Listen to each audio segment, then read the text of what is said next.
Put your eyes back in your head. I felt like flavor. What me? Pry their eyes open and force them to see the truth. We will skin the sheep and sacrifice the weak. The unholy alliance has arrived.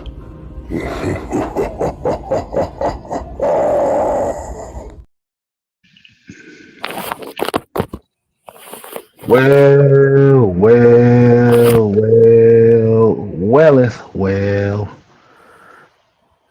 Good afternoon, ladies and gentlemen. It is Monday afternoon. As you already know, this is the Originators Monday here on the Mad Mike Sports channel. I am your host, 6MK, aka Pi May, all day, every day. And to my stage left, as you already know, it is Mad Mike Sports. We call him Mad Mike Luciano, but you may know him as Senator Palpatine. And at the bottom of the screen, y'all know him as the Joker. He's also known as the villain tactician. Well, we call him Mr. Tactician, aka Juan Costello. What's happening, homies? It's gonna hurt tonight. Oh boy. What y'all got going on, man? Oh, it'll be a very, very interesting crash out Monday on a multitude of different things. So before we go ahead and get started with today's program, I would like to kick this off with the what we call it, Mike? The what? Mustard! No.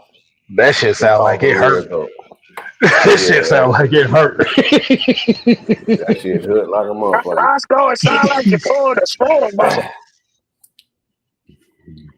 Well, it sounds like you try to pull. I promise I haven't been eating, something that somebody we know likes to do. I haven't been doing that. So we get that straight.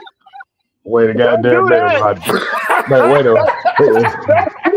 Wait a goddamn. That's an inside, y'all. That's an inside joke. Wait a goddamn minute, Roscoe. We can't do that. Mm-hmm. No, that's an inside. Roscoe. Sam don't like that one. I know Sam. Sam hear that one. Sam gonna love that one. Go in there and flush your face out with some water. Oh man.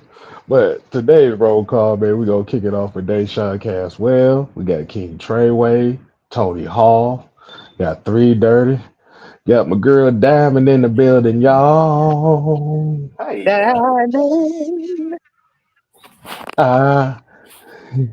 Georgia, Texas boy, we got Sherman Wood, MVM 1978. We got BP. Sonya.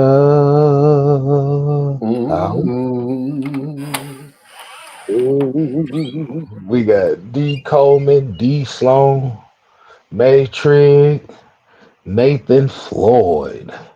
As you coming into this live, y'all make sure y'all go ahead and hit that like button. Make sure you hit that subscribe button if you're new to the channel.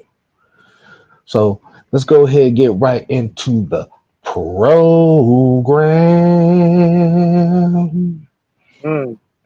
Mike, you said you wanted to get something off your chest here. There you go, man. Give you your 2 to 5 minutes worth of Bad Mike rant out. What we got going on?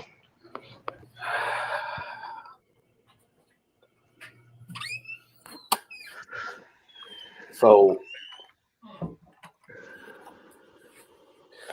I've allowed me to reintroduce myself because His name is Bad. into the AD, right? Because apparently motherfuckers got it twisted.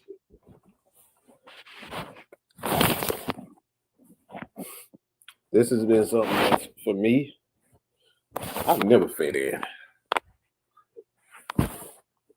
I've never been able to fit in with a crowd. And believe me, I have tried.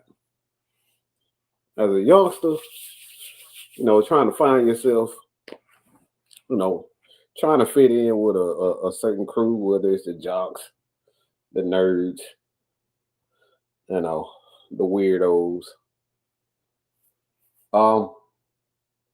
Quite frankly, I've been able to fit in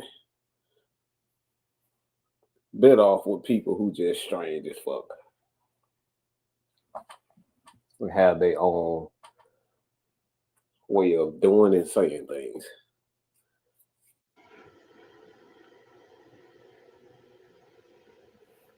I'm saying all this to say to a certain group of people. And these certain group of people begins and ends with my blood.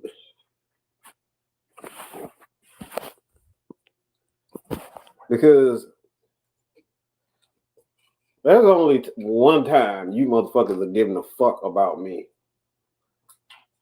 And that was when my mom passed. That's the only time you motherfuckers will give a fuck about me. So this is to not only my blood, but any motherfucker that think I give a fuck about fitting in because I have a different way about going about things. And this is kind of what this show is about. Is really allowing myself 6-man K-Styles and aka Mr. Wondrill, aka Mr. Warren, don't start that shit. All right. Apparently you motherfuckers got it all fucked up.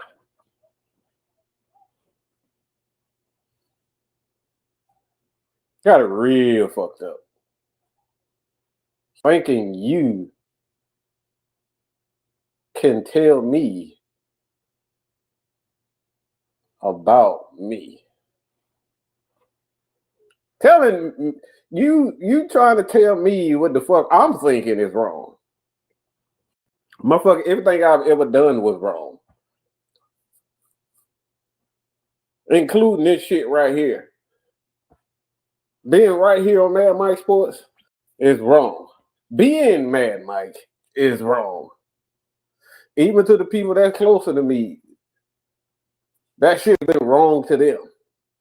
Me being able to not use curse words because my uncle's embarrassed. I'm embarrassing him. I'm embarrassing the family name on social media. Embarrassing my mom because, quote unquote, she's a pastor and you shouldn't be talking like that, even though, my mom had her own words of delight to speak, so to speak. I'm saying this, and trust me, I'm going somewhere with this. Because I was sent several messages from family members and friends and high school, quote unquote, high school friends that I must have missed the motherfucking bus. K-Star, have you ever missed the bus before?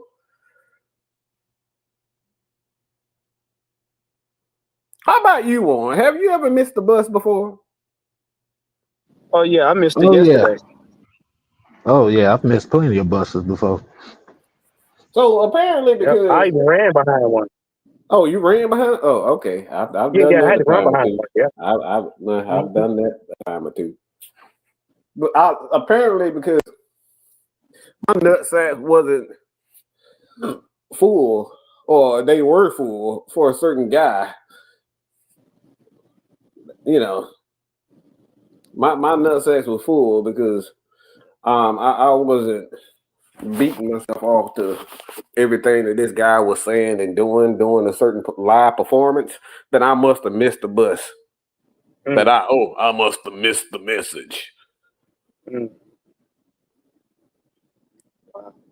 So, because I don't give a fuck about Kendrick Lamar and his pettiness, for the 1900 billionth time about Mr. Aubrey, aka Mr. Drake, because I don't want to see that shit and I'm tired of saying that shit.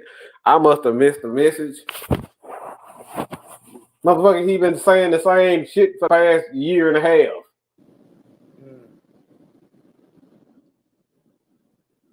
So because I wasn't screaming and yelling and hooting and hollering over Mr. Kendrick Lamar, I must have missed the message. That I didn't understand what Mr. Samuel Jackson dressed up in the USA. I didn't understand that.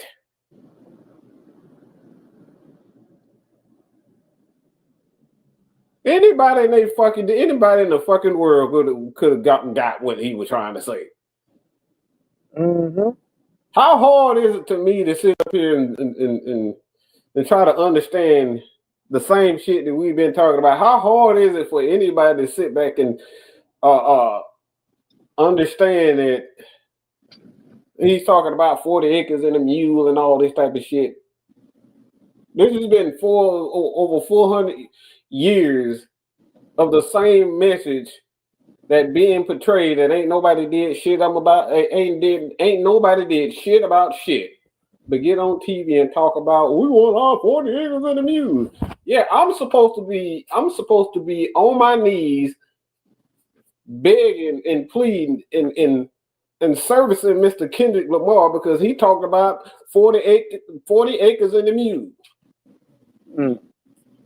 I'm supposed to be on my knees because he talked about it for the 400 million times. This country been talking about 40 acres and a fucking mule for the last 400 plus years. But when Kendrick Lamar does it, I'm supposed to get on my knees. And oh my God, this nigga know his history. Oh Lord, this nigga know his history. Mike, you supposed to praise this nigga. Oh, praise the nigga. Praise the nigga that wear bell bottoms. Praise the nigga that will pitch up his hair. Oh Lord, praise him, Lord. Praise him. This nigga here. I'm supposed to praise the nigga that call himself Kendrick Lamar. He got two nigga names. I'm supposed to praise him, Lord. Praise him, Jesus. Take your time, Reverend. Take your time.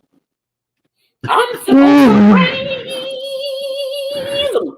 I'm supposed to praise him. We're supposed to make sure that all breath is not allowed in our community. He can't come to America because the nigga with two names. Wait, hold on,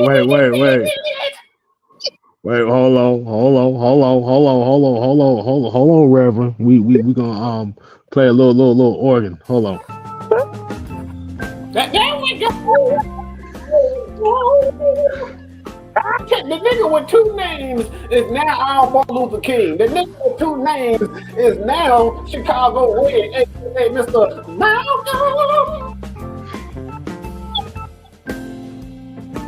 I'm supposed to praise that man. I'm supposed to praise him. Well,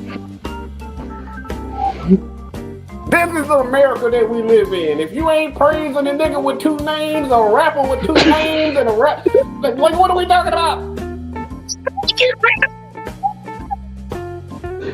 This is the perfect music right now. This right here is the perfect fucking music right here. This right here should be the theme song of America right now because this is exactly what you motherfuckers look like. Y'all don't crown the Cooper. Y'all don't count.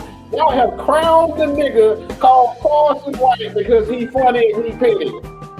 He makes a living off talking shit about black people, and y'all put him on a pedestal. Y'all don't praise. Y'all don't put a nigga that wears a dress and proudly wears a damn dress and say, "Oh, free this nigga, free him, Lord, free him." What it does? The dress wearing does. Y'all have crowned this nigga, and I'm supposed to because Kendrick Lamar said this goofy ass.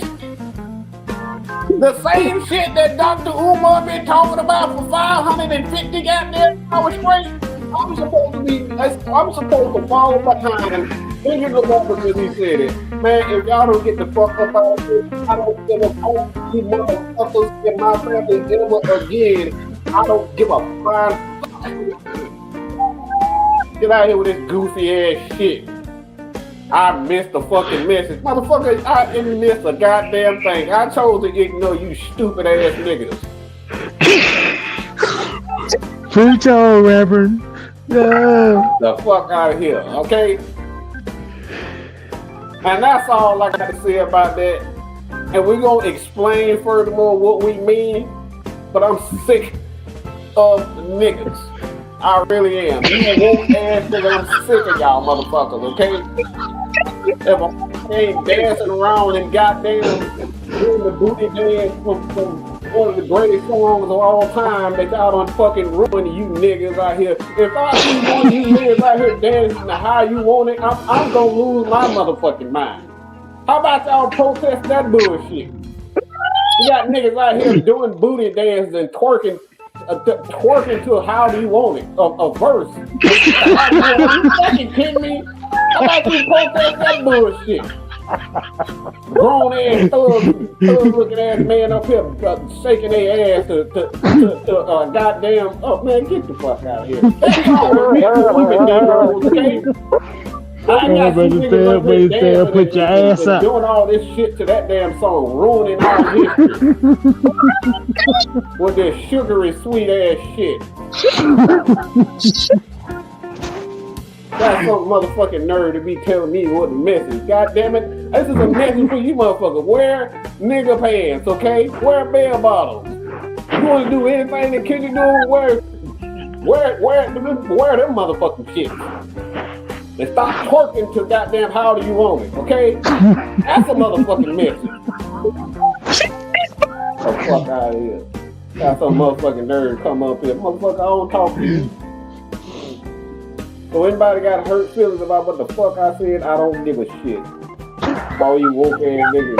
We for the second time in a row, we don't have two niggas in the Super Bowl, but cause a nigga got a little bit of extra goddamn light sunlight to him, you motherfuckers don't want to pay no attention to him. All of a sudden, he ain't goddamn black. That motherfucker Jalen Hurts just put sand cans.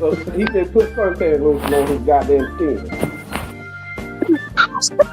He Michael in the goddamn 80s, okay? Oh, that's all he is right now. He Michael Jackson for the goddamn 80s. I'm talking about the lower 80s where he stole change colors. That's all Jalen Hurts is.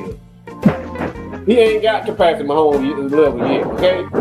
So you niggas can get on. Look, I'm sick of all these woke ass niggas up here trying to act like black is something that you just gotta make up to be a part of something. Man, get out of my damn face. I'm done. I'm tired of you woke ass niggas. And any motherfucking bitch that got a problem with me, y'all can say that shit to me anytime, any day.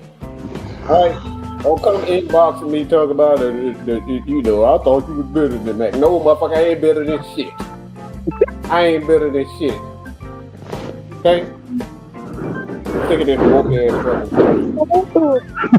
motherfucker wear dresses. It's okay for a motherfucker to wear dresses. It's not okay for a motherfucker to have their own opinion about whatever entertains them. The fuck out of here. Motherfucker, if you want to see a goddamn dancing fucking camel, go goddamn do it. Go watch the shit, alright?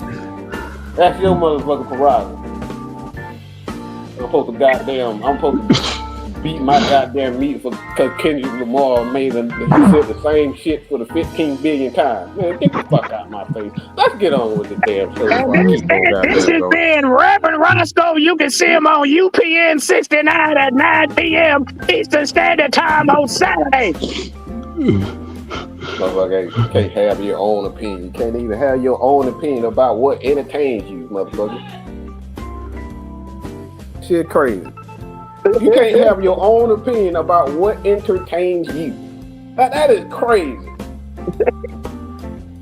You can't hit the music.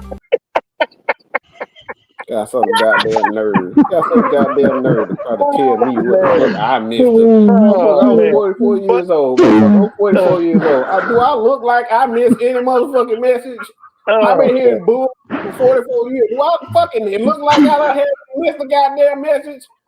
Well, you know what, Mike? You know what? Let's be real. And I'm gonna say this. And if you take offense, I'm talking to you. All of this stuff you saw in the Super Bowl has been said enough times, like Mike said. But the funny thing is, ain't nobody gonna act on it. Not one. Nobody. Not one. Nobody. Now, I'm gonna tell you. I'm gonna be honest with you. And I'm gonna say this, and y'all gonna get mad. Kendrick ain't about to go out there and act on it. Serena ain't about to go out there and act on it. Jay-Z ain't about to go out there and act on it. Samuel L. Jackson is the only person on that screen that has acted on stuff in the civil rights. If you know your history, he actually held up people at Morehouse College, King's daddy, in fact, King Senior. In protest. He the only one that's about that life. The rest of these motherfuckers ain't gonna do shit. They not gonna. This is why when you come out here with all this fight the power, black this, black that, come get me when y'all ready to go on the front line and you ready to lay down your life for what you believe in. Until then, cut it out. Cut it out. It's entertainment. And for half of y'all that's seen it, you didn't get it. And for those that know, this ain't nothing new. This ain't nothing new.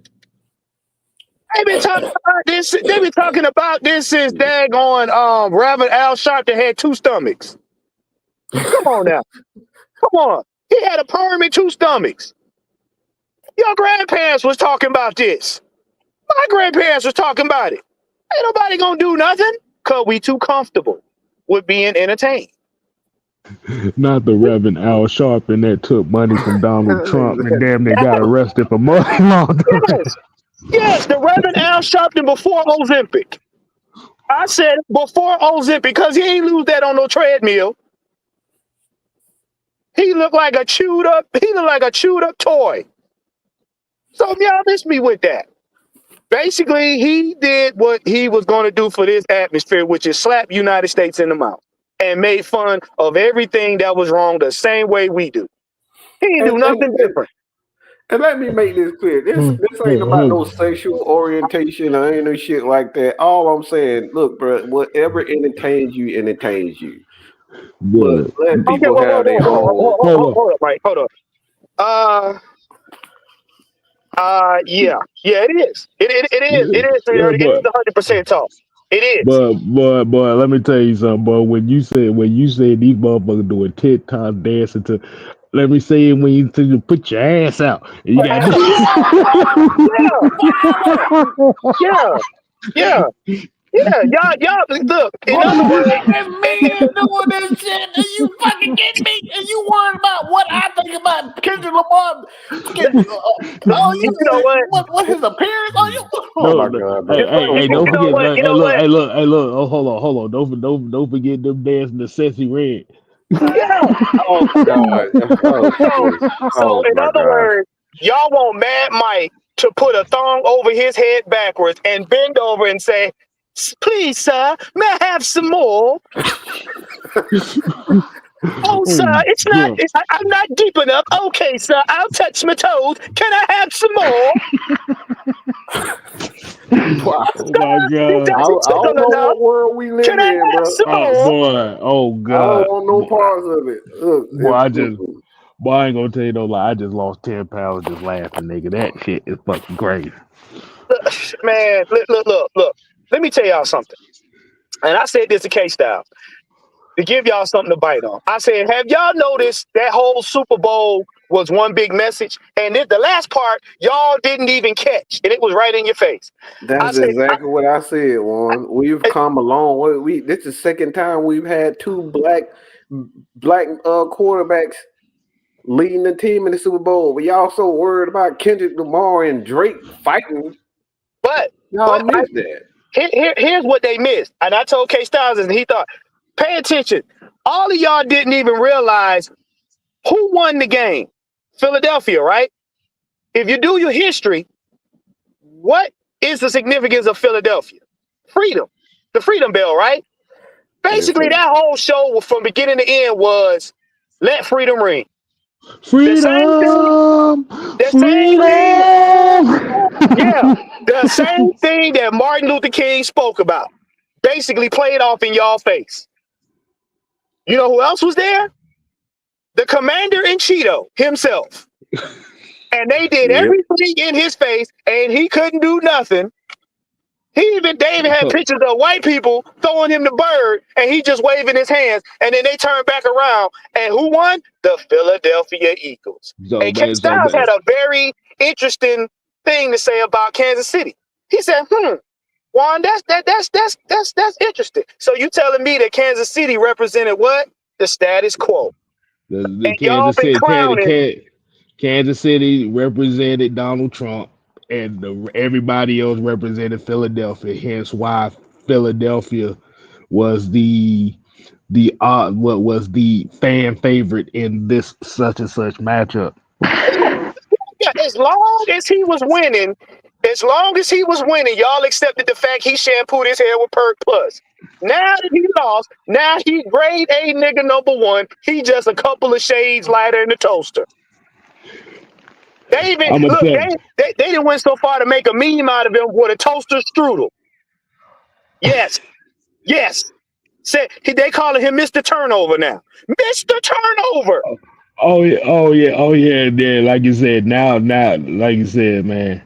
Now Patrick Mahomes is now official. Like you said, he is officially considered a mid to lower level quarterback now in the NFL by media standards now. And I'm glad you asked. I'm glad you said that, because I happen to go on Twitter boldly and ask everybody, hey, now that Jalen Hurts has won the Super Bowl, do y'all think that is he now the standard? And I had a very interesting person who gonna remain nameless, but you know who I'm talking to, got nerve to tell me that he ain't as good as Mahomes and LJ, and the only thing he got was a Super Bowl MVP. Let me let y'all know something. You have got to stop dipping your nose in shit soup. Stop. Because for you to sit up here and bring Brillo Head into a conversation that is clearly above his pay grade and skill set, Sam already told you, I'm going to say it again. That man ain't even sniffed the turf of a Super Bowl. So what are we talking about?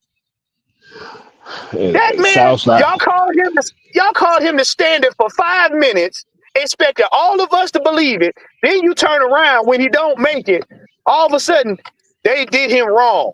Oh, because they gave the white boy the MVP who earned it, and then turn around and I'm gonna be honest with you. If not for Saquon Barkley and Vic Fangio, there wouldn't have been no Super Bowl for them. The same way if it hadn't been for Derrick Henry, there wouldn't have been no playoffs for Baltimore. So y'all can miss me with this high grade bougie ass entitlement that y'all call real, because it ain't. No, I'm cutting these off because y'all this delusion y'all on, this shit then ran its course. Y'all need an enema.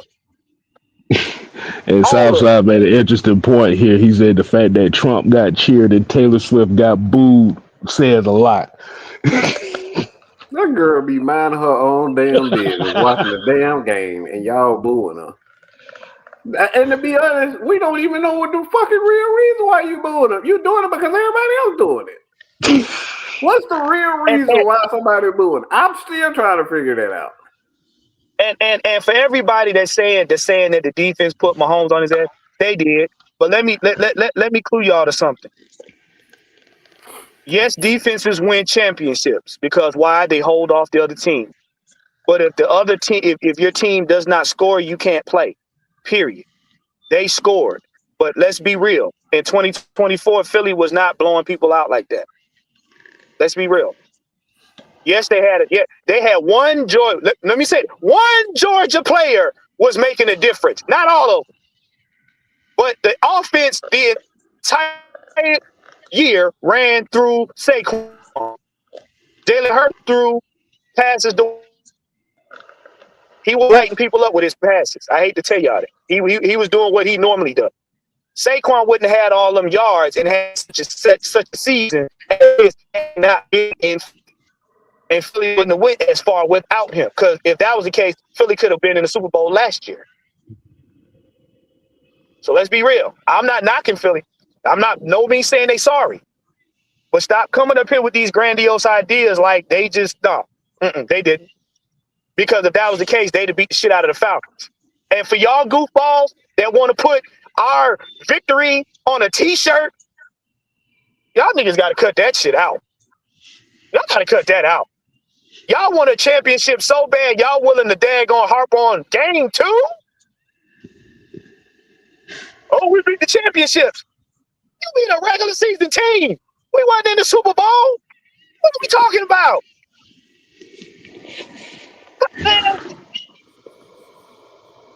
Take your nose out of this shit, suit. Take your nose out of this shit, suit. But it was but I do want to kind of ask this question to kind of lead off into the main subject of today's episode is, did the Philadelphia Eagles give a blueprint to what the Falcons need to focus on in this offseason? Because for those that don't know, Philadelphia's defensive line dominated that Super Bowl game to the point where I think the stat was put out that the Philadelphia Eagles blitzed 0 times.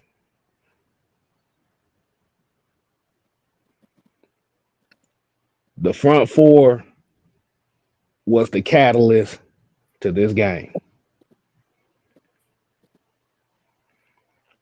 Josh Sweat, Ajomo. What was the other guy? Williams? Yeah. It was 5.5 sacks and 3 turnovers. So let me ask the real question. And I know it might be some folks in here that may be watching who have argued me about this point of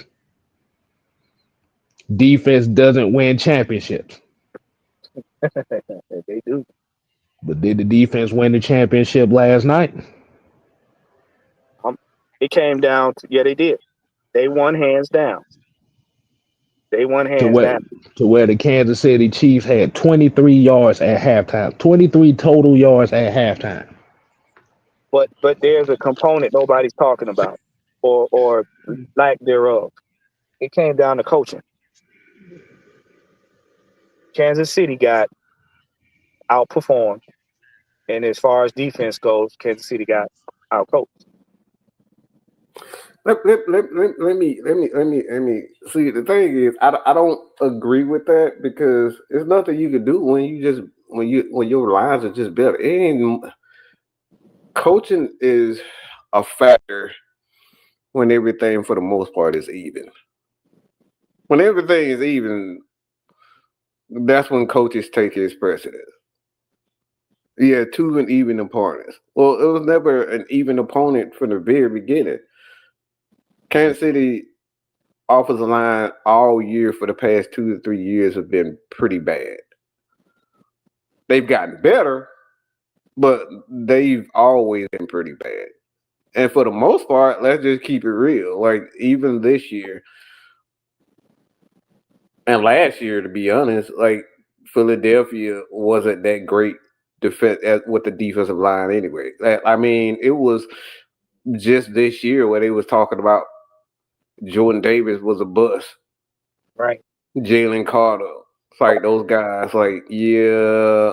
I mean, there was chatter this year where they was talking about, I don't know if we made the best, but Vic Fangio made the necessary adjustments, and he ended up getting, the team ended up getting better. And largely due to the Falcons game where the Falcons took advantage of a couple of plays on the defense side of the ball. But I don't think I don't think there's we just gotta be real about things. The defensive line for the Eagles was just better than the offensive line for the Chiefs. Sometimes you just have, some teams just got your number, man. You know That's what I'm true. saying? Ain't no amount of that's coaching it. is gonna change that. Some players and some teams just got your fucking number. And I think this is one of those instances where, you know what I mean, because I saw, the Kansas City Chiefs tried to make necessary adjustments. It's like they really did, but nothing that they tried.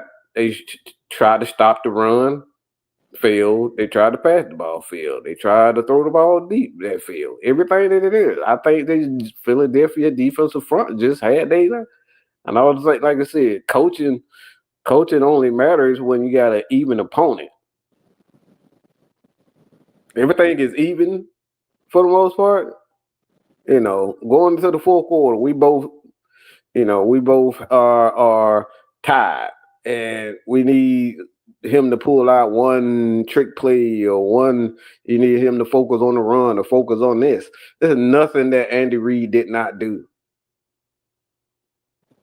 He tried everything, just didn't work, and that's okay. I mean, it was the complete opposite of what we had in the Super Bowl, where the Falcons, we didn't try shit. We kept doing the same dumb shit over and over and over again. Honestly, like Kel said, when you got zero blitzes, like they just tell you, just a better team. They just had a better moment. And that's all it is. That's what the Super Bowl is about. It's not like NBA Finals where you got 7 games to get it right. You got 1 game to get it right in the Super Bowl. You got a 4 quarters to get that shit right. Mm-hmm. And the better team at that time is going to win. And like I said, there's nothing to let your head down. Like, both of these teams deserve to be there. And I think, it's like, looking at the game as football fans, we all probably would have thought that, it'd have been better. But like I said, man, I just thought the Eagles just like, because think about it, they blew a team out, and Saquon Barkley wasn't even a factor. He wasn't a factor the entire game. Yeah, I think Kansas City put all their focus on stopping Saquon Barkley. And didn't pay attention to the rest of the team. But the thing about it is when the opposing offense is not really sustaining drives like that, At all. like you said, Philadelphia did. Like you said, this was just one of those instances in this game where when Philadelphia smelt blood, they went after it on both sides of the football. Yep. And like I said, Patrick Mahomes himself, he didn't make it no better for himself with 3 costly turnovers that just looked bad. Yeah. This was not one of those games where Pat Mahomes could put the team on his back and carry it. I mean, But this is what we always say. When you got your foot on the gas, you keep pressing that motherfucker. Once you take your foot off the gas and think that you have it too soon, that's where a lot of bad things happen. But like I said, the thing is that's why I say congratulations to Philadelphia, because we can say, the Kansas City offensive line wasn't that good.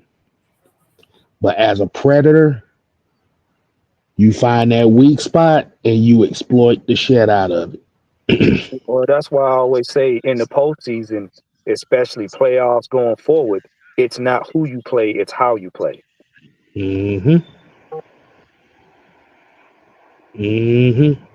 Exactly.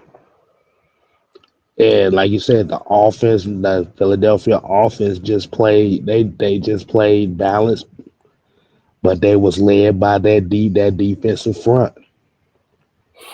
When you have the luxury of having your front four dominating in that fashion, now your defense can do a whole bunch of different coverages, a whole bunch of different looks. And that's why this was said about our team. If the front 4, 5, or 7, however it may be, can get home, all your linebackers have to do is just contain. They don't have to do so much covering because the quarterback, usually they get to the quarterback within a couple seconds. And if the ball should happen to get out, that's where, linebackers and DBs can do what they got to do. And that's what you saw in that game. Them linebackers didn't have to work that hard. All they had to do was just make sure that Mahomes didn't get to running around and make plays down the field. The Eagles draft. Look, cool. I'm here to tell y'all, ain't nothing special about that Eagles defense. Okay, nothing. Nothing special about no Cooper DeJean. I still wouldn't take his ass first or second round. He is not that good. Okay. He just so happened to be in the right place at the right time and make the play when necessary. And that's what you want from your team, is to make the plays when it's necessary. Nobody was going to get no damn Nolan Smith and have him on the edge. He's way too small to be an edge. Okay? Jordan Davis is nothing but a fat dude standing in the middle eating up space.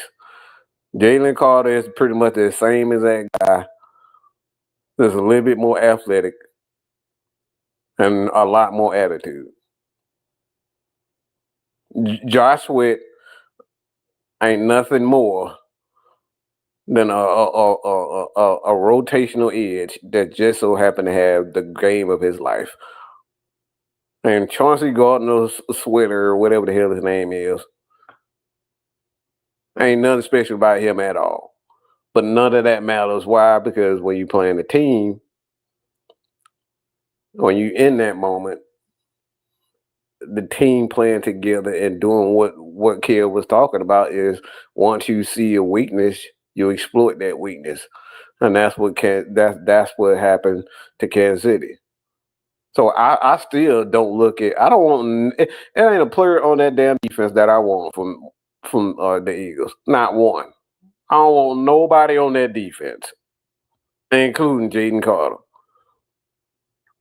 And the reason why Mike is saying that too, because this was pretty much damn near the same defense that they had last year, in which they was bottom of the league. But like you said, man, we gotta give credit where credit due. Is Vic Fangio found something in a multitude of the players that they drafted, and he lit something under that defense this whole entire season. He found it. That's it. That's what great coaches do. And that's why I said it went to coaching, because here's what y'all Georgia fans don't understand. You can put a multitude of Georgia players on this defense, and with the mess that Raheem be doing, you're going to get the same result. Having more Georgia players doesn't make us a winning team. It just makes us a team with a bunch of Georgia players on.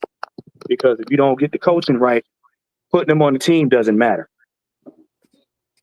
To be honest with you, we could have, with the defense we had, we could have went as far as the Super Bowl had we been coached properly. So, in kind of a very interesting and sick, sadistic way that I like to think, Philadelphia actually winning the way they did was actually a great thing for the Atlanta Falcons. You wonder why I say that? Mike, why you think? Well, Mike, you probably wonder why I say that. One, you probably wonder why I say that. I do. Why you say that? Why you say that? Because what's going to end up happening now is that the Falcon media is going to be expecting this team to address the one need that this team has neglected cultural wise for the last 10 plus years. Now, in the last 3 drafts, we have addressed a lot of defensive line help and pass rusher help. The only problem is we haven't played them like that.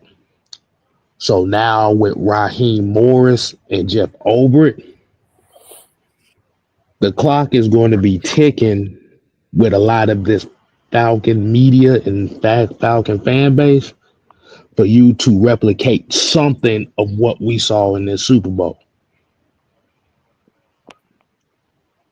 You know what's interesting, K Styles, that you say that people still forget we had quality players, like you said, that didn't get a chance to play. That probably would have drastically changed the landscape of this defense. And I'm going to say it again: the Falcons, based on the money that we don't have right now, we're going to have to reshape this defense in the offseason, which is coming up now, which is free agency. The draft is going to be the icing on the cake. It's not going to be the mainstay. Most people think it is. You do most of your grunt work in free agency. And with the players that are basically coming off of these teams right now, it's about to be a massive upheaval. So I'm gonna make Mike proud with this comment right here that I'm about to say. Unless you establish an identity, it don't matter how good of a players you draft. If you don't have an identity, you just got a bunch of good players with no idea about what the hell they are. And this is what Philadelphia has done. This is what a lot of the good defenses in the NFL do. They have an identity. They're willing to stick with that identity and build their team based on that identity. Austin, I'm going to tell you something. And I'm going to say something real crazy. Y'all probably going to disagree, but I'm going to say it anyway. You could go and put Myles Garrett on this team right now, and if Raheem do the same dumb shit he's doing last season, we'll have the same season. No amount of players or no certain type of player is going to save an entire defense from bad coaching. They cannot. They cannot. Because if the pass rush is decent, then the coverage could be bad. If the coverage is good, then the pass rush might be bad. See, it ain't just one aspect to defense. Y'all thinking, we plug a player here, that's it. No, that's not how that works, because it's 3 levels to the defense. And all of them have to function at the same time. So for y'all thinking that Jalen Carter would have just turned this defense around, that's not entirely true. And like Kev said, if you don't have no identity, you don't know where to put who. Because there ain't no way in hell you gonna have a Jordan Davis and a Jalen Carter, and we sitting up here dropping these niggas in coverage 2 out of every 6 plays. And that's I mean, while you're correct, Noah, Myles Garrett is generational, but he's not system proof, because if that was the case right now, Cleveland would be in a whole different spot. Hold on. Let me ask y'all a question right now. This is why I say y'all be putting too much. Y'all put way too much attention into players. Let me ask you a question, Kim. What was David Onyemata's numbers for the entire season? I think it was about 40 tackles, maybe a sack and a half, I think. Do you know what Jalen Carter's numbers were? I think it was like 24 tackles and 2 sacks. I think. Okay. So these are both key numbers. Both player number, right? This is why y'all got to stop looking into these players' names. Okay? Jalen Carter had 42 tackles and 4.5 sacks. David Onyemata had 45 tackles and 3.5 sacks. So it was a sack and a half difference between the two. And God knows how many draft spots. You see what I'm saying? Yeah. Like, we sit up here praising Jaden Carr like he just out here getting 20 sacks a game and saying, you must be stupid if you... For what? You His gotta do numbers your... look damn near identical to David Onyemata's. A sack and a half difference between these two. And 2 tackles. But wait, Mike, you know what the difference is? Onyemata got more experience. But this is what I'm saying. This is what I'm saying. Like you can get that same production from a guy that's not getting that you're not drafting in the first round. This is the point. See, this is where an organization needs to understand and stick to an identity and not so much go after these superstar players and superstar names, because I'm getting the exact same production from a guy in the 4th round that I'm getting from Jaden Carter. Let me But throw you this want out. you want me to trade all my picks away to go get a guy like Myles Garrett when I can get 3 guys to have Myles Garrett, and I can get every last one of those guys in between the 2nd and the 5th round. I can get those exact same numbers, and I don't have to pay $30 million for it. You know what? I'm gonna say it like this. I'm pretty sure a lot of y'all in here, if most of y'all in here got your own house, like you bought your own house, whatever, put red and black in the chat. But let me ask y'all a question. We're talking about total tackles, not solo tackles. We're talking about total. So based on what Mike just said, this basically that's like saying you want all of the best products to build a house, but don't care about the contractor not knowing how to build it. Mm-hmm. You want the best sinks, the best toilets, the best lighting equipment, the best fireplace, the best bricks, tiles, paint and everything like that. But the guy that's supposed to put your house together don't know how to build a house. It does not matter what products you get. If you don't know how to put it together, it doesn't matter. There will be no house. If you get all of the best players and don't know how to coach them to winning, it doesn't matter. They're just players.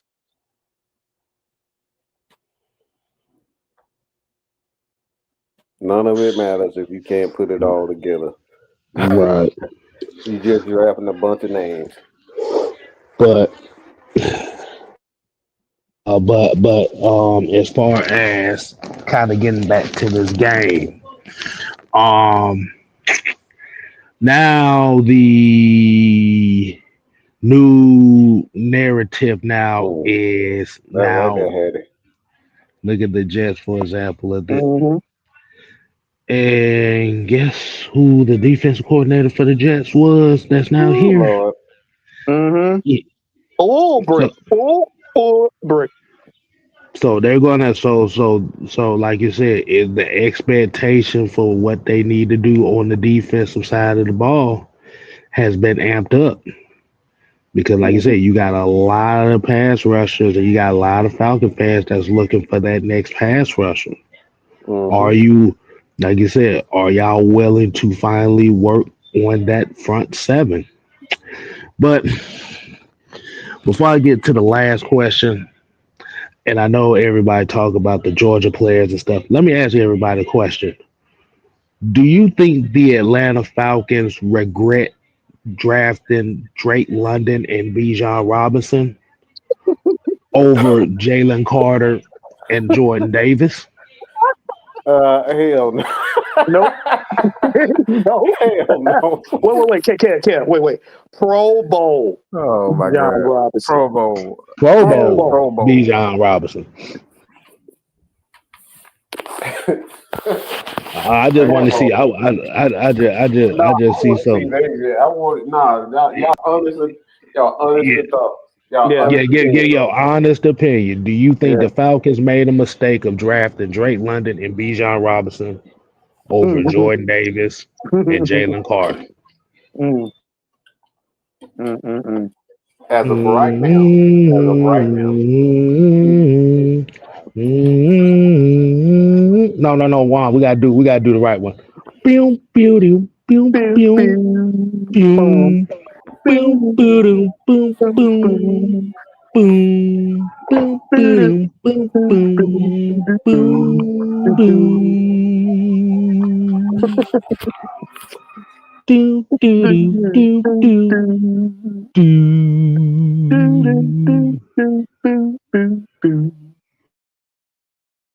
Do do do do do.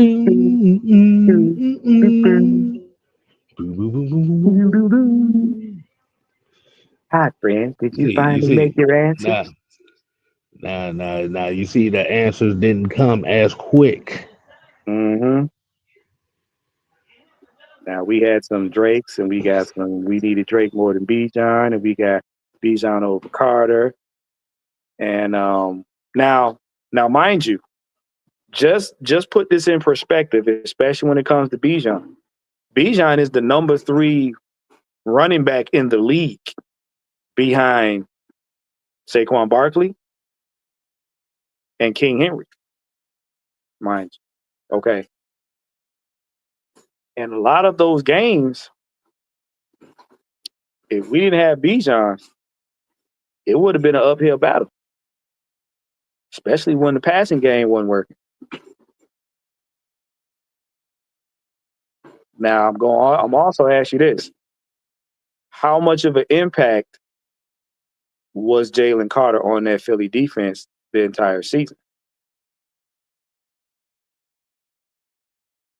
And was he the sole factor in that defense success? And I see Mucho here saying something about I think they're more mad at the piss draft. Let me also add a second question to that. Do you think if it might one y'all give me your answer on this? Do you think if Julio Jones and the Calvin Ridley situation never happened, do you think they would have been more comfortable going in another direction with that 4th overall pick? Mm-hmm. I don't think so. For the simple fact, you still have to have a young guy for Julio. So I still think they would have went. I think as the offense in its entirety and the team, we probably would have been in a better situation to help develop a Kyle Pitts. Yeah. And it would have made this team that much more dangerous had we had a Julio and Calvin to kind of, teaching the ropes of being a professional. As So far as the he had to route learn. Yeah, he had like none of these guys. No disrespect to Cody Hard, but Cody Hard ain't never been this man and shit. Okay, outside of special teams, he ain't never been the man. To be the man, you got to be the man. To teach the man, you got to be able to be the man. I can't teach, anybody how to get 1 million subscribers. I've never had 1 million subscribers. Working my way up to that, I can tell you how to build several channels, and I can do that I can do that really well. I mean, I can get somebody monetized in over 3 months, in less than 3 months. I've done it. And I've done it over and over again. And these are the things that you need to have when you draft a guy. The one thing that the Philadelphia Eagles have that we don't, they have a system already in place where they already have a replacement for each position. They already have a replacement. We don't have that. No system, no success. Can't have success without a system. Can't have success without a plan. And this is what's wrong with the Atlanta Falcons. And this is what Julio Jones really screwed this entire organization for years to come. Well, years have come, but we're living in it because he got selfish and he didn't want to pass on the success of what people help him get there. The Joe Horns, Right. the Roddy Whites, the Tony Gonzalez. Like he didn't want to pass that on. So Julio Jones fucked the Atlanta Falcons because he didn't want to pass that on, and then by extension, it affected Calvin Ridley. So you gotta have a plan. Gotta have a plan. Yeah. And meet Washington, yes, bitch. All right, I am blaming Julio. I mean, the man walked off with $66 million, put the Falcons in cap. Yeah. He stole it. All right, he stole it. And then on top of that, walked off on the team for no reason at all, and was never heard from again. Because you can't tell me that he showed out on any other team he was on. Because the thing about it, what a lot of people don't know is if you look at a lot of the mock drafts that they have for the Falcons, outside of, quote, Justin Fields, one of the biggest names they had for the Falcons being mocked to them was Patrick Surtain II. I remember that.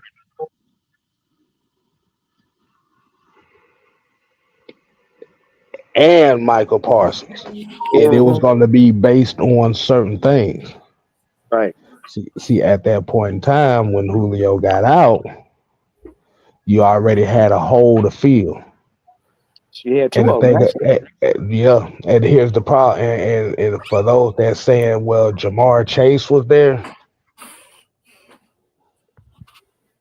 we have not seen, like I said, Jamar Chase has been playing with Joe Burrow since 2019. It is going into 2025. Wow, Kid. You just said something. Look at all this dick sucking in here, boy. You mentioned Julio Jones, and y'all start pulling y'all panties down for him too. That man walked away from this whole organization with $60 million of y'all money that y'all pay for. Okay, with his jersey and all that. He stole y'all money, and y'all still reluctant to tell the truth about him. Well, see, Kev just said something, and it went right over the top of their heads. Oh yeah. Go ahead. Jamar Chase has been with Joe Burrow so long that him getting to another team it could result in the same thing as Julio. Julio had been with Matt Ryan for so long. You see the results of him going to another team. It wasn't the same synergy. So y'all sitting up here praising this man like he is the most accomplished wide receiver that we have come across. Yes, but that doesn't mean he's going to be that wide receiver in everybody else's system. Hence why Mike said you can't have success without a system. See y'all got this thing that y'all think y'all can just plug and play players wherever they go just because you like them. That's not how it works. The biggest adversary in that is chemistry. If you don't have chemistry, it does not work. And if it does not work, you can't be successful. What is? See, one of the things, and we can speak for ourselves on this because we have a structure. And Kev talked about this the other day. When it comes down to us, if somebody goes down, somebody gets sick, somebody's ill, somebody has a family emergency or anything like that, guess what we say? Go sit the fuck down. Go sit the fuck down. We'll take over from here. You ain't got to do nothing else. We don't walk away and say, nah, my family is doing this. My family is this. I'm walking away from y'all because y'all didn't do this. Mm-hmm. We don't steal each other's platform because some person didn't get what they want at the. We support each other and we make sure that we put all our resources and time into making this channel of this person's channel successful. We make sure we obtain those goals first and foremost before we do anything individually. This is how we do it. We put everything into making sure that one understands where he needs to do and what he needs to do to make sure he when his show come together, I put my ideas in, Kill put his ideas, Sam put his idea, True put his ideas in, Jew put his idea. Everybody put their ideas into making one show that great. We put all our ideas into making the Ladybirds a great show. How we can offer any type of help to them. We put all our energy into making sure that. And this is why I got a fucking problem. And this is the reason why I'm going to die on this. And that's nothing nobody can say. Julio Jones is the reason why we are in the mess that we are right now. Because he took his lessons that he learned from Roddy, from Matt Ryan, to Greg Knapp, to Dirk Cutter, all these guys that put all their time in it, the Dan Quinns, the Kyle Shanahans. He took all those lessons that he learned and benefited from and said, me, give me my $60 million. And he left. He left Calvin Ridley. He left Matt Ryan. He left Arthur Blank. He left the fans. He left them and said, me. And that's Saquon Barkley could have easily said during that Super Bowl, look, bitch, I need my carries. Fuck y'all. I need my carries. He could have easily said that. He didn't do it. You didn't see him whining and crying and pouting on the sideline because he wasn't getting his carries.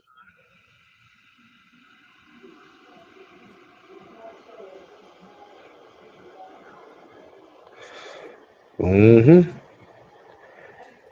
And like you said, the thing about it is, once a plan goes awry, a lot of times, especially if it's a big money player like that, and the plan changes that quick. Because remember, that happened literally like 3 weeks before the draft. The draft. 3 weeks before the draft. Had he just said, hey, bro, yeah, I'm not the same player. I'm going to take a small step back. We will be in such a much better position as an organization. Mm-hmm. We lost, it was almost what?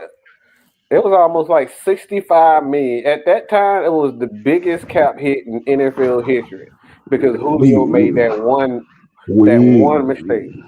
And we we got we to, we were 73 million in the red at the time. yeah, and we got to stop. We got to stop with this because he had injuries and he wasn't happy.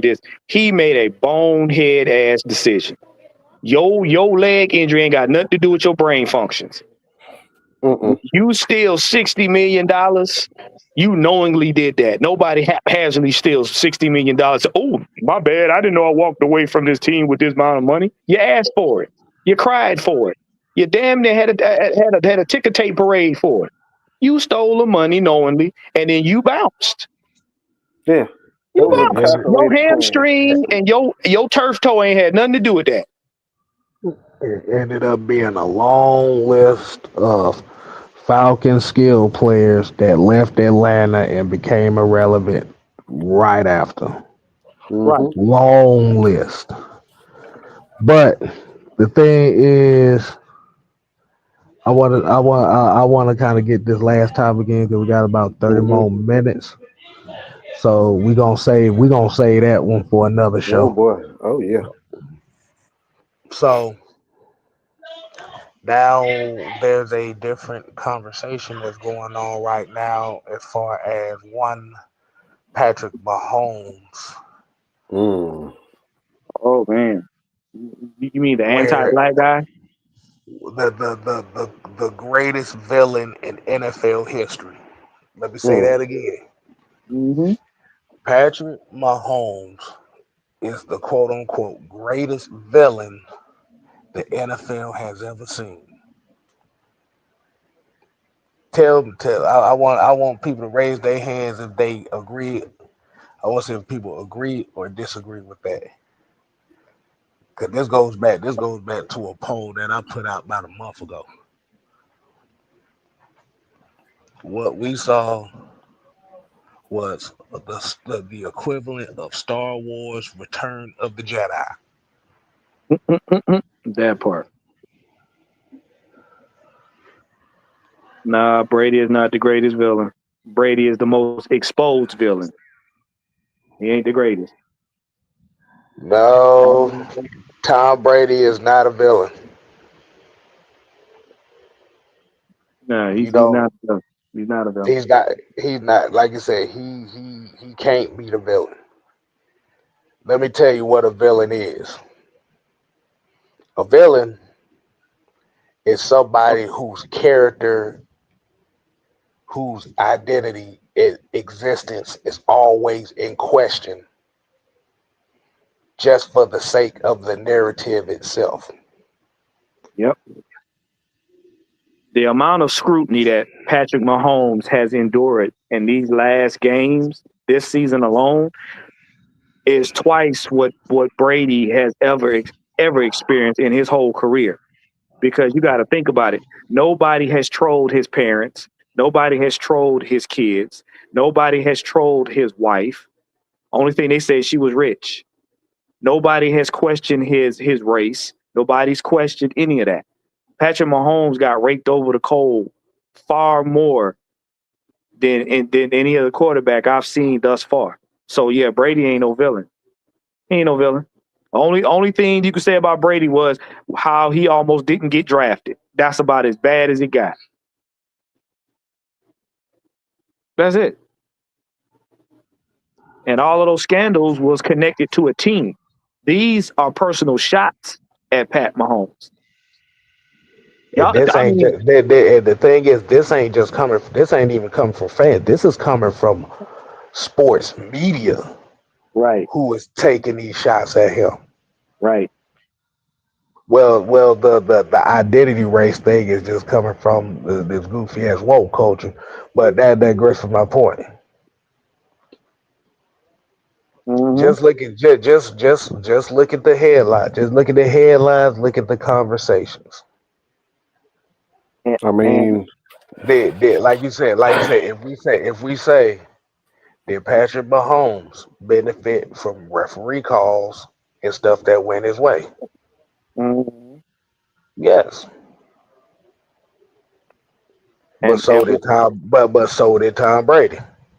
And what y'all got to understand? So did Peyton Manning. So did Drew Brees.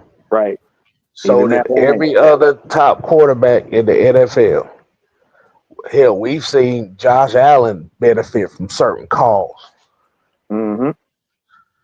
But the difference is I have never seen somebody whose quote unquote career and legacy has been under more attack than anybody else. And part of that has to do with, and let's be real, the more visible you are, the more you are akin to scrutiny. And I'll give you a perfect example. Mike is known in places where people didn't even think Mike could get to. Mike is known by players where people figured Mike shouldn't know. So when somebody decides to want to scrutinize AFN Mad Mike Sports, he has more visibility. He's been in people's faces a lot longer. Pat Mahomes has been on State Farm commercials. He's been in hair washing commercials. He's been on football commercials. He's been in funny skit commercials. He's been on the screen and in your face more than you can count. Mm-hmm. He's been on there more than the quarterback used to be for Green Bay. I just had a brain fart, but he has been in the limelight a lot more. So more people have access to scrutinizing him than the average quarterback. Now the question, now the talking point of this is this one of those things where are you calling him a victim of his status? Yeah, Brian. No. Because the thing is, in order for you to be the best, you got to go through some of the circumstances that come with it. Man, you know what? What's up, bud? He said Roger home and Villa. See, this is the stuff. This is exactly what I'm talking about. First of all, I want to ask a question. Tell me why. Like, why everybody say that I don't feel sorry for Mahomes? Tell me that reason. I want to know that first before I say what I say. Because Mahomes has won. Yeah, That's I what want to hear their point. I want to hear their point. I want to hear it because everybody keeps saying I don't feel sorry. But tell me why. I want to hear. Look, we got time. Look, we got 2 minutes. Tell me why you don't feel sorry for him. Because I don't think, Kev, did you say you feel sorry for him? Warren, did you say Nah. anything about that? Nah. Yeah. No. I don't think I said it. I mean, unless my evil twin done came out of somewhere and said something for me on my behalf, I don't think any of us. No, but this talking point is about pointing out. Okay. It's about a talking point that is obvious to the eye. Yeah, it's obvious. Just one comment from this person. Okay, 2 of them. Y'all responded exactly what I thought you was gonna respond to. Y'all did exactly that, and I love you to death. Okay, because he get all the credit when they win. Patrick Mahomes got 3 rings. What is rings and wins? Okay. What's the common denominator in both of those comments? Because he is a winner. So because he's a winner and people wrong him, it's okay to wrong him? Because that's essentially what you're saying. So basically his whole family identity can be in question. It can be in question because he's won games. Because he won games. But we're repeating what you saying. Y'all said this. But here's the hypocrisy. Here's the hypocrisy. Nobody had that same amount of vitriol for Lamar Jackson when he didn't win. Don't do this. Don't do this. You know, y'all heard us time and time again. Y'all said y'all they got pictures of this man kissing another man. Y'all know he white when he has a wife. Y'all got everybody laughs about it. You got him hugging Drake. You got him hugging Drake. The new talking point is Pat Mahomes is now the new Drake. He is the new Drake. Which means that the NFL media is looking to cancel him. Y'all looking for him. Look, come on. This is what we talk about. When you just dislike a person because they winning, that's one thing. We didn't dislike Tom Brady because he was winning. We disliked them motherfuckers because they were cheating, and they got caught cheating several times. Right? How they won was the problem. They were caught cheating on multiple occasions, but nobody say, "All right, the Chiefs are cheating." No, they've never been accused of cheating, and ain't nobody said. That's the whole point. Right. And he's getting this sexuality question. Y'all picking on his brother because he walks and talks a certain way. You calling him gay? Let me ask y'all a question. When did y'all last see Lamar Jackson's family history get questioned? Right. That's what I'm talking about. After that same media that is clowning Mahomes said that he was the standard over Mahomes. Now, mind you, Mahomes still was winning, and y'all still overlooked him for Lamar, who ain't really won nothing. But now that he lost, I mean, look, y'all went as far as to say y'all tried to ethnicize this man. Y'all tried to take the black out of the man. I ain't So because he never seen wins, nobody take the color out of a man because they don't like it. so I did I not got look. to I did look. I didn't realize the more you won, the more white you get. I didn't know yeah. that. That's what that's why I That's why I was said. going, K That's Style. why I said. That's why I was going. So if Michael Penix start winning games, what he gonna be looking like Bob Saget? No. I'm gonna go further than that. No. I'm gonna go further than that. The more It's games the Lamar win, shaper. no. The more games Lamar win, what y'all gonna do? Put him on a Soul Glow commercial for No, that no, Burrow no, hair? no, no. If Lamar Jackson won 2 Super Bowls, he's gonna be Sheamus. That's what's gonna happen. Then you gonna be Sheamus? Damn. Wait. So you mean to tell me he gonna now get his braids permed? He gonna have a Reverend Al Sharpton? No, Harry, no, we gonna do that. No, you said it. You said you don't feel Use sorry for him because he wins. Not because he cheats, not because he's a terrible player. No, y'all said y'all don't feel sorry for him when they're going after his family, going after his mother, going after his father, and calling him gay and making these gay memes of him. You don't feel sorry because he wins? So It's essentially okay when you wins for people to pick on you because you're a winner. That's what y'all saying? Juan, this kind of goes back to what you said before. You're more relatable when you struggle. yeah. Mm. Because see, think about it. What's being done now is we are redefining what greatness is. Because They got memes of him kissing dudes. Okay, yeah, if you they don't do. think that's gay, calling him gay, I don't know what is. Now, listen to it now. We are now what this culture has gotten so entrenched in opinions and feelings that we're now redefining what greatness is because if that's the case, The money. Oh my God. but because if that's the case, then because Lamar got MVP, he should have a perm. Patrick Mahomes right now, since he lost, he got to go back to he got to go Oh, back to his hair getting a little bit more waves nappy because and he a do lost. rag. you say you go. Patrick Mahomes got to cut that. Okay, I got it. He got to cut that curly mohawk off and have finger waves and a do rag now. So let me ask the question. Let me ask y'all a question. Should we cancel Patrick Mahomes' entire NFL career? Well, y'all said he was Drake, Should right? Yo, act like he Drake, Because right? he win too much.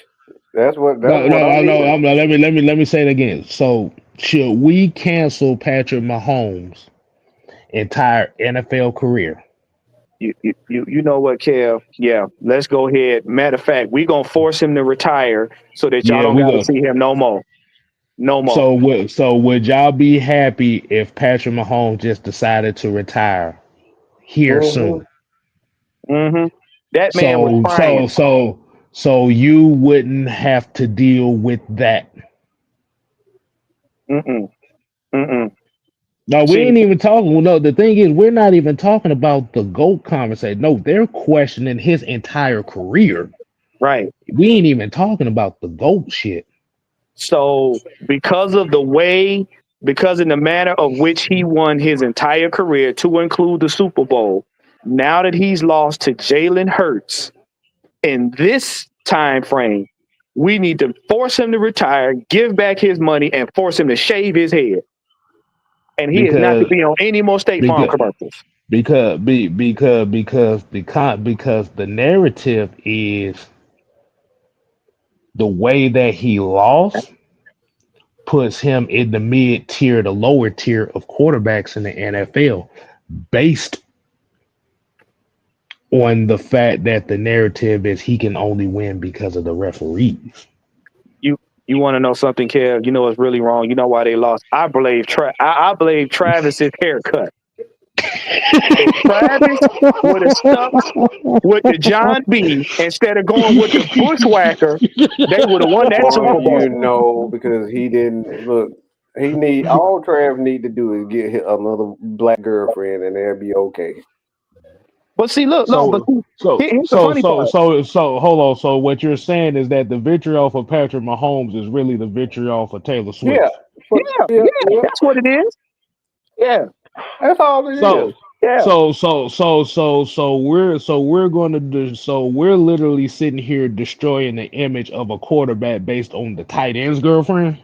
Look, let me tell you something. The tight end's ex-girlfriend just won that soldier challenge. One of the world's toughest soldier challenges, which might I add had 2 NFL players on it, which one was Cam Newton. She beat them out. Yes, go look at it. She beat them out. Brody Jenner. Wait. Yes, Brody Jenner and his ex-girlfriend won a special ops challenge, and Cam and them lost. So yeah, it's Travis' fault. It's his fault. Wait a minute. So Patrick Mahomes is not considered black, or he's not considered he's considered one of the most overrated quarterbacks in NFL history. Yeah, because of his starting tight end's girlfriend. Mm-hmm. It's her fault. Mhm. It's her Oh fault. damn! That girl sitting there. I did find it interesting that before Taylor Swift got in the picture, he didn't get as much of this vitriol as he did now. Yeah. It does make a lot of sense. Yeah, because think about it this way. They lost. Guess what that does to her album sales? Guess what that does to her tour sales? They figure, oh well, now you're hanging out with a loser team, so you must be a loser. Damn, I didn't know I could have my whole existence questioned because a teammate is going out with somebody that got nothing to do with me.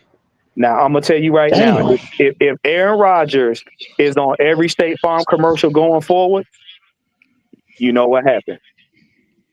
If they take him away from Perk Plus, you know what happened. He got to go back and walk. So what's going to happen is they're going to drop Patrick Mahomes all his endorsement deals and give him to Jalen Hurts. Oh yeah, look, Jalen Hurts is now the new do-rag in the NFL. Mike Penix is number 2. So Jalen Hurts has surpassed Patrick Mahomes. I'm gonna ask my question again. Is Jalen Hurts the new standard for quarterbacks in the NFL? I mean, Black he got quarterbacks are that.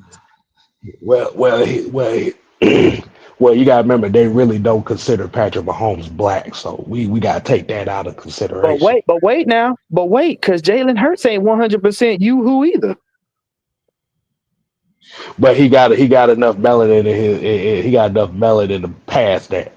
So I don't know. Them eyebrows kind of thick. They kind of hey. So what you trying to say? Yeah, I know. Hey, Kev. So what you trying to say? He's 70-30 on the toaster scale.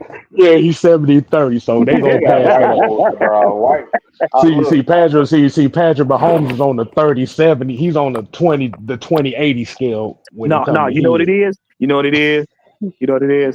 It's the fact that if Jalen Hurts grow his hair out, if it curl like Patrick Mahomes, they're going to get it. That's why he keeping it low. He ain't slick. He keeping the waves for a reason. He ain't slick. His whole career, he ain't never let his hair grow out. Remember, they showed a picture of him when he was young. He had long hair. Oh, John, you know what, John? This makes perfect sense. He said Patrick is now Desmond Ritter black. Oh, Lord. Now that's disrespectful.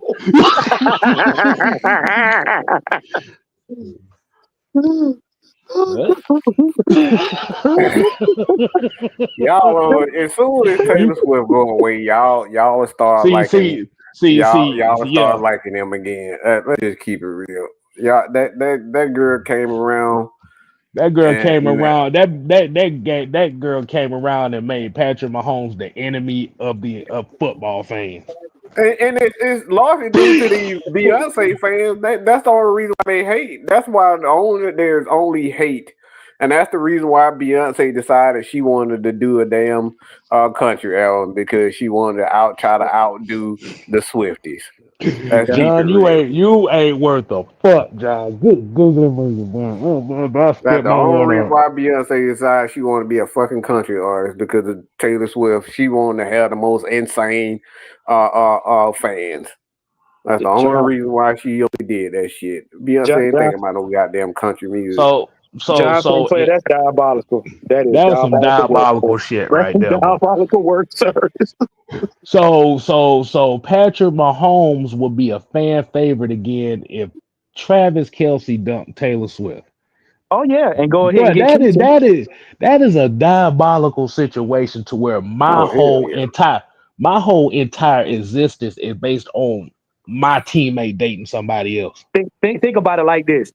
Kansas City, when he was dating a black girl, had more swagger in the eyes of the fans than they do right now. So basically, what y'all saying is Travis Kelce getting with Taylor Swift whitewashed the whole daggone thing. Whitewashed the whole team. Whitewashed the whole thing. I'm talking about Huckleberry Finn. I'm talking about Huckleberry Finn, the white picket fences. That's the only reason why y'all hate that man, because of Taylor Swift. She came in there with Google. She came in there with that long back dancing and jumping around with that Barbie haircut, and y'all just was like, no, mom. Oh yeah, Southside too, and they say, oh yeah, they still don't like Patrick Mahomes' wife too because she white. They look. Listen, let me tell y'all something. But here's the thing. They tolerate his wife because they don't give a fuck. It's Taylor Swift.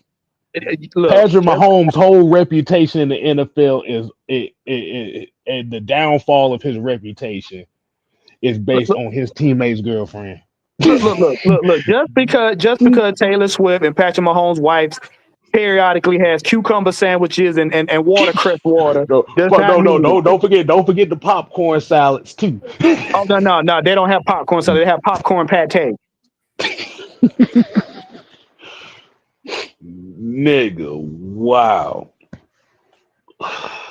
And see, y'all can't say nothing about Jalen Hurts because number one, Jalen Hurts' team is all women and they're all different ethnicities. Some closer to black than others. Yeah.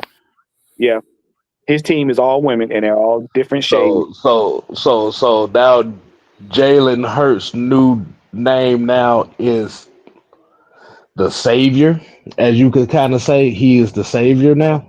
Because Patrick Mahomes' new name is what did they call this man? Because I got the picture. He on a toaster strudels box. And oh Lord, yeah, I can't think of that name.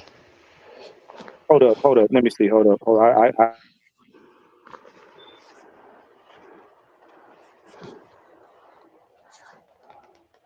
No, he said Hurts get hate for play on the field. Man, don't listen to Sheila E. All right, ain't nobody. Yeah. I'll say it like that. When your whole entire existence, your whole family lineage is always in question. There's a bigger issue than football with that. They sat up here and looked at this man's parents, who, by the way, are accomplished athletes in their own right, and said that man ain't black enough. How do you unrace somebody? How do you unrace somebody? How? Dad was a former Major League Baseball pitcher. For those that may not know, Patrick Mahomes, senior relief pitcher, long-time relief pitcher, and I think his mama was a softball player too. Yes. She's very accomplished and very accomplished softball player. So what you gonna say about his parents? They weren't athletes. They were just posing as some. And you know what's crazy? The people that unblacked him are the very people that chant "not like us." Think about that for a second. You know what? But they ain't level eyed though. Ain't nobody like them, because who gonna try to unrace somebody?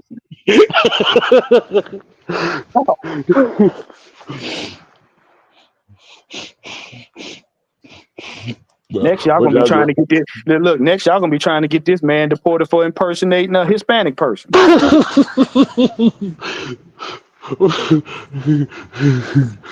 What you say? They're gonna change his name to Jorge? It's gonna be it's gonna be Pedro. His name is Pedro. Pedro Holmes. Pedro Holmes. Pedro Mahomes. They're gonna take the "ma" off. They don't want it to sound like nothing in Pedro German. Holmes. Pedro Pedro Holmes. Holmes. Pedro Holmes. Ice go get. Look. Yeah, they weren't athletes, they were Hey, bro. actors. Those in the asshole. Hey. Oh, oh, oh boy. Oh boy, man. I mean, dude, the shit is just fucking hilarious. I mean, it's just hilarious. Like I said, this Super Bowl, this past Super Bowl, I'm gonna be honest with you, this wasn't even a Super Bowl. This was the first annual NFL woke bowl. What woke convention? Because it wasn't There was even. a woke convention out the yin yang, bro. Look, you know who I'm gonna blame for it to be like this? What? I blame Josh Allen. You know what? Josh Allen. I'm gonna tell you right now. I blame Josh Allen. he said Andy Reid gonna pop out with J-Lo next time.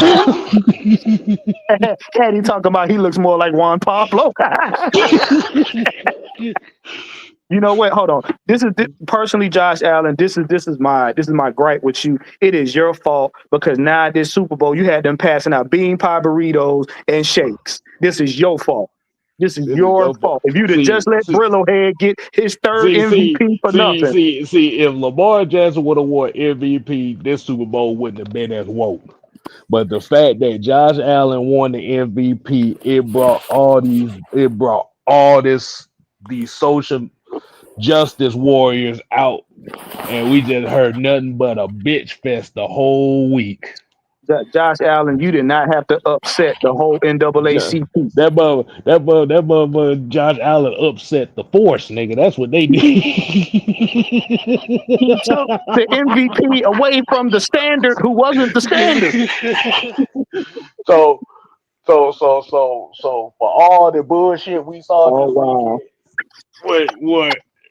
Josh Allen is the MVP. Eddie, you ain't no good. You ain't worth 2 strands of sperm. Which is interesting because I'm gonna say it like this: Kansas City Chiefs would have won the Super Bowl if Lamar Jackson won the MVP. JP stupid. Y'all saying that they stunt double. They stunt double. Yes, they are. Hey, look, I'm dead serious. If Lamar Jackson would have won MVP, Kansas City would have won the Super Bowl.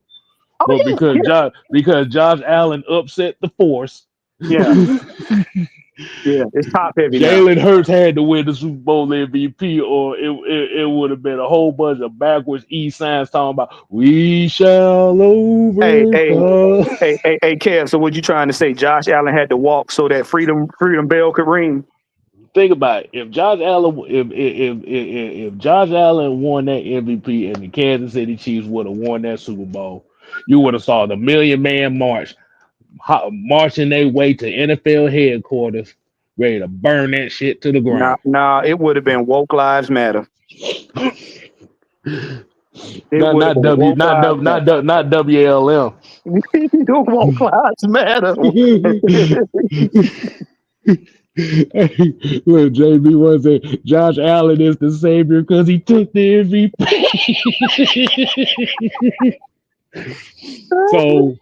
So for those that are happy that the tyranny of the Kansas City Chiefs is over, you got one person to thank, and that is Josh Allen, because his MVP over the standard has caused such a ruckus that they had to flip the script. Look, and guess what? Did you notice? The Super Bowl wasn't rigged anymore. No, it wasn't.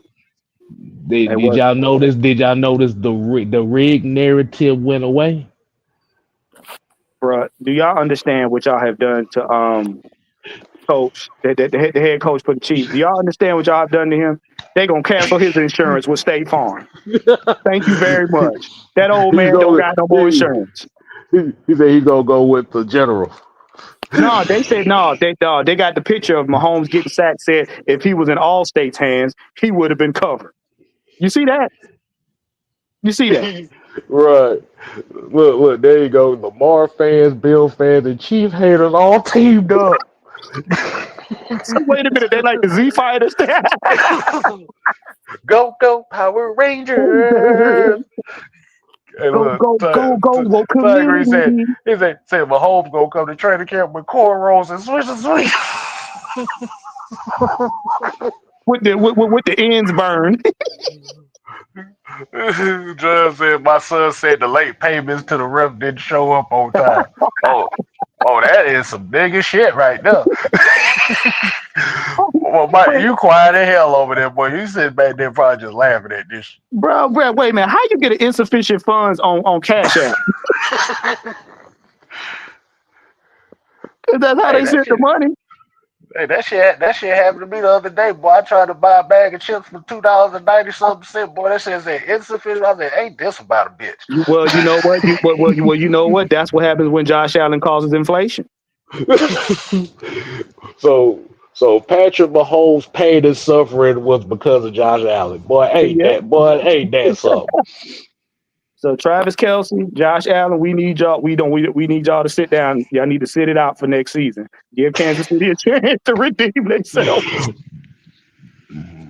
Boy, next thing you know, boy, they gonna have Black Lives Matter in front of Patrick Mahomes' house, throwing bean pies at his motherfucking door.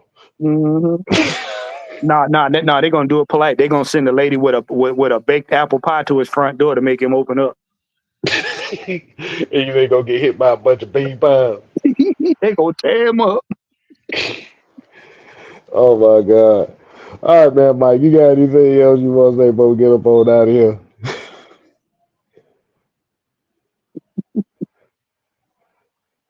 Nah, he just said that like these niggas here. That way he looking like these dudes here. Mike shaking his head. I know he just say woke lives matter. Yeah, woke lives matter won the Super Bowl yesterday. Yeah, that's it. That's the new thing. Woke lives matter. Make sure y'all get y'all t-shirt.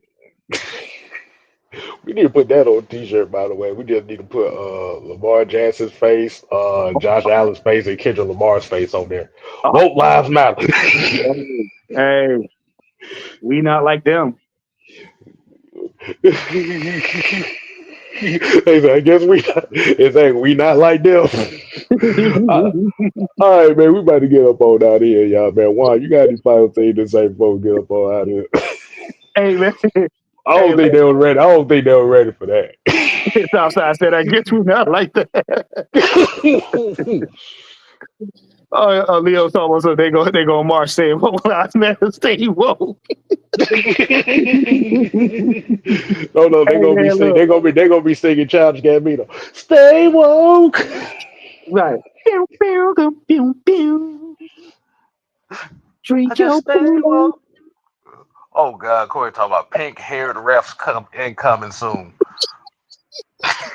Yeah, and they're gonna be wearing green and purple stripe officiating outfit. Oh, not the sorority, not the NFL being refereed by the sororities. Oh, you know what? Don't do that. They'll never live it down. I ain't saying that. You said green and pink. That's all I said. Hey, but look, man. Look, for real, y'all don't get caught up in this. Learn to look at stuff with a grain of salt. Get all your information. Okay. The next thing we need to focus on is start paying attention to free agency. You know, we got a lot of players coming out on teams that are good. You're gonna hear Falcons being hit with everybody. They're gonna be saying their grandma need to be on the defense because she know how to throw pots and pans. You know, this wide receiver, my uncle, he can be a wide receiver because he can tune up a Chevy. So just, look, man, just focus on the pattern of which the Falcons are going. And stop getting caught up when the media and goofballs like Tsunami Hairline go to telling y'all this player is going to be number one. Don't. Oh, all right. Oh Lord, can we do it? John said, "Oh yeah." Before we get up on out of here, was there any particular Super Bowl commercial that was kind of memorable to see y'all, or something that was just cringe? Corey said that WNBA commercial was cringy as hell. Yeah, yeah, yeah. Yeah. I kind of noticed the thing. Boy, that Hellman's mayonnaise commercial was cringy as fuck to Oh, me. oh, bro, That mayonnaise that boy, that mayonnaise commercial was so awkward. that was suspicious. That was so. I'm gonna ask anybody, did y'all see the mayonnaise commercial, the Hellman's mayonnaise commercial? Mm, that Bruh, that was ain't suspicious. no way. I was like, ain't no way y'all just pulled this out. Them motherfucker eat the whole ham and cheese sandwich with some ham, and she's sitting over here moaning like she getting all Yes, 65 back yes, shots and shit. yes, yes. We'll Leo let it. said, Leo said, had a whole orgasm on mayo and got the little young chick, cause they got the old young chick. Hey, I have whatever she's have. She, Look, look, look, look, Lord, look. And I tell you right now, bro, I'm saying, Will Levis was probably up there talking about. I'm like, why y'all got her over here orgasming over mayonnaise? Cause I'm sitting here watching the commercial with kids in the damn room looking like, Mm, mm, mm, mm. did they need to be putting this on TV? And look, think about it. Think about it. You got to send the kids out the room, then explain yourself after the game. Yeah, yeah, cause they had the two actors from Sleepless in Seattle eating ham and cheese sandwiches and orgasming off of mayonnaise. The Now, same mayonnaise the same mayonnaise that sponsors Will Levis, by the way. so now, what you going to say? You gonna have a bunch of mothers in the grocery store getting more bottles of Hellmann's? That what y'all doing now? Yes. That's mm-hmm. So I need to give a side eye to a lady in line that's got two jars of Hellmann's in her cart. Mm-hmm. I'm trying to think what was the other one that was pretty cool. Let me see. The other one was pretty cool was when they had the girls flag football team and she was going. Cause Yeah. I actually know the girl that I actually follow the girl. She's actually like an Olympic flag football player, and they had her going against Brad, that badass mullet. Yeah, that was funny. She was That shaking motherfucker. everybody. She shook that motherfucker. She shook that motherfucker socks off. Oh, you said that. Oh, John said that was when Harry met Sally. yeah. That, Lord, Lord have mercy. It but was one of them movies, my bad. But yeah, that was hilarious. but Tyreek, to answer your question, man, they swept that under the rug because Baltimore can't afford no more foolishness. Mm. They about to cut him anyway. So Yeah, they gonna sweep that under the rug. You ain't gonna hear about that no more. he said, "Why is not Justin Tucker not being talked about like they did Deshaun?" Because Yeah, they gonna sweep he's it, not black. but He's not black. Why would they? He number one, he's not black. Number two, even though he's the highest paid, he ain't he's just not black. Because they both the highest paid in their respective areas. He's just not black. yeah, I hate to say it. yeah. Like I said, we've had that conversation here on this channel before about it and how much of a goofy that stupid motherfucker was for that. Um, the most egregious one. I'm trying to remember who was that kicker that kicked for the That Giants. Was it Josh Brown? that too, John. That too. He, Bujo said she was promoting her OnlyFans. All right, y'all, man. We about to get up on out here. Hey, like I said, John, we gonna go through all the Super Bowl commercials, and we gonna really have an in-depth show on that. Shit, might do it Thursday. Yeah. So we about to get up on out of here, y'all, man. We appreciate y'all tuning in.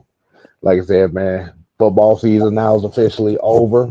So, like you said, man, we got a long way before the next season. We got 3 months before the draft. Yeah.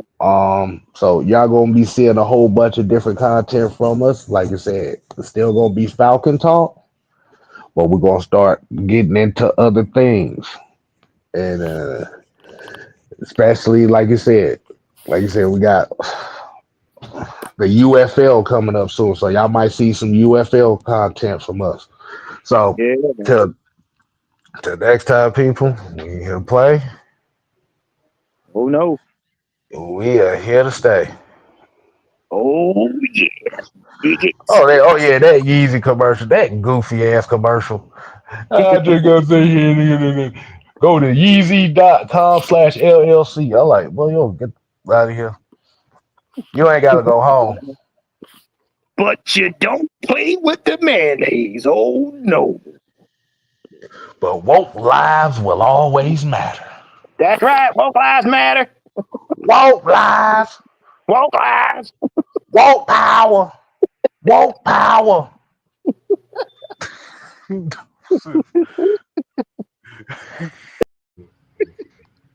your eyes back in your head. I got like flavors. What means Pry their eyes open and force them to see the truth. We will skin the sheep and sacrifice the weak. The unholy alliance